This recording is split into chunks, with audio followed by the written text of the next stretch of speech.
আসসালামাইকুম স্যার। তো তোমাকে এখন থেকে পড়াবে। আসলে বিস্কিট দাও না কেন? শুরুতেই গলো। প্রথম দিন এসে আমার বই নষ্ট করে ফেলেন, এখন কি করবো? Sorry, extremely sorry. সরি বললেই সবকিছু তো হয়ে যায়, এত ইজি। আচ্ছা আমি পরিষ্কার করে দিই। পরিষ্কার করা তো আপনার কাজ না। যাও।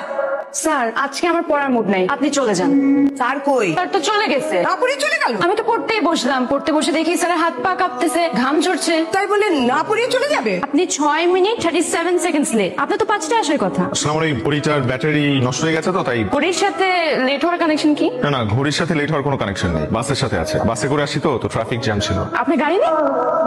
এই মামা। মামাকে ডাকছো কেন? এই মামা। আরে মামাকে কেন ডাকছো? আমরা কোথায় যাচ্ছি? আগে চলেন না। আগে বলেন না। কোথায় বসবো? এখানে। এখানে কেন বসবো? আমার এখানেই পড়তে ইচ্ছা করছে আজকে। এখানে পড়বে তুমি? বই খাতা কোথায়? তার পড়াশোনার জন্য প্লেস ম্যাটার করে না। এখন স্যার হিসেবে আপনার দায়িত্ব আমাকে পড়ানো। কিন্তু তুমি যা শুরু করছো এভাবে তো আমি তোমাকে পড়াইতে পারবো না। আমি চিটাগং ইউনিভার্সিটি পড়তে চাই, ঢাকা ইউনিভার্সিটিতে না। হোয়াট? হুট করে তুমি ঢাকা থেকে চিটাগং ইউনিভার্সিটি কেন শিফট করতে যাচ্ছ? তার আমার বয়ফ্রেন্ড চিটাগং ইউনিভার্সিটিতে পড়ে। কার বয়ফ্রেন্ড? আমার। এই পিচ্ছি মেয়ের বলে বয়ফ্রেন্ড আছে? পিচ্ছি? আমি পিচ্ছি না। না তুমি পিচ্ছি না, তোমার বয়ফ্রেন্ড পিচ্ছি। শোনো, তোমার এখন পড়াশোনা করার বয়স, প্রেম করার বয়স না। জেনজিরা পড়াশোনা আর প্রেম দুটো একসাথেই মেনটেন করতে পারে। আঙ্কেল দেখেন কোন একটা ভুল হচ্ছে। কত বড় সাহস আমার মেয়েকে নিয়ে পার্কে পড়াইতে যায়? আঙ্কেল আমি শুধু কি পার্কে পড়াতে গেছে? পার্কে গিয়ে আমার মেয়েকে প্রেম নিবেদন করছে। কত বড় সাহস! তুমি এই বাড়িতে টিউশনি করো, তুমি চাকরি করো আমাদের, তার মানে তুমি এই বাড়ির চাকর। তোমার মালিকের মেয়ের দিকে তাকাইছো, তোমার তো চোখ তুলে ফেলা উচিত। আন্টি আপনি কিন্তু একটা কথা বলবা না। এই পুলিশে ফোন করো, পুলিশে ফোন করে ওকে ধরাই দাও। ও আজকে আমার মেয়ের সাথে এরকম করছে, কালকে আরেকটা বাড়িতে গিয়ে করবে। ও যেন কোনো বাড়িতে টিউশনি করতে না পারে তার ব্যবস্থা করো। ছোট লোক কোথাকার, আমি তো ভাবছিলাম তুমি ভদ্রলোক, তুমি তো একদম ছোট লোকের বাচ্চা কোথাকার। প্লিজ আন্টি আপনি আমার মা বাবাকে নিয়ে কিছু বলবেন না। খুব লাগতেছে না? খুব লাগে। দেখেন আপনার কিছু বলছেন, আপনি আমাকে তোমার কি ধান্দা ছিল যে এই ফ্যামিলিতে ঢুকে নিজের স্ট্যাটাসটাকে গ্রাব করবে? বসে আছে ছোট লোক কোথাকার।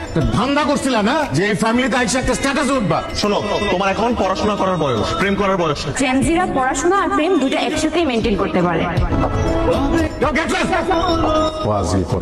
বসে আছে ছোট লোক কোথাকার। ধান্দা করছিল না যে এই ফ্যামিলিতে আইসা একটা স্ট্যাটাস উঠবা? আজকে আমার পড়ার মুড নাই, আপনি চলে যান।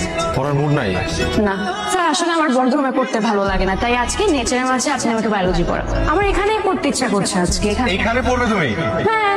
ম্যাডাম আপনি কার কাছে যাবেন? আমি রিফাত স্যারের কাছে যাবো। একটু দাঁড়ান, আমি একটা কল দিয়েছি। না না না, কল দিবেন না প্লিজ। কি হয়েছে এখানে? স্যার দেখেন না, উনি রিফাত স্যারের কাছে যাবে, কিন্তু তার পারমিশন ছাড়া তো আমি যেতে দিতে পারি না। রিফাত কি হয় আপনার?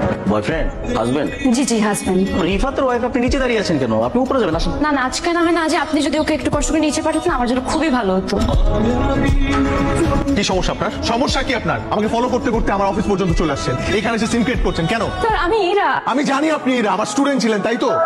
আই রিমেম্বার এভরিথিং এরা। এটা আমার কাজের জায়গা। এখানে এসে আপনি মিথ্যা কথা বলছেন, you are my wife, you not my wife. আপনার সাথে আমার কোনো ধরনের সম্পর্ক নেই। আপনি আমার স্টুডেন্ট ছিলেন, দ্যাটস ইট। আগেও একবার আমার ক্ষতি করার চেষ্টা করেছিলেন, এখনো আবার ক্ষতি করার চেষ্টা করছেন। ওয়াই? আমি আপনার সাথে কোনো অন্যায় করেছি?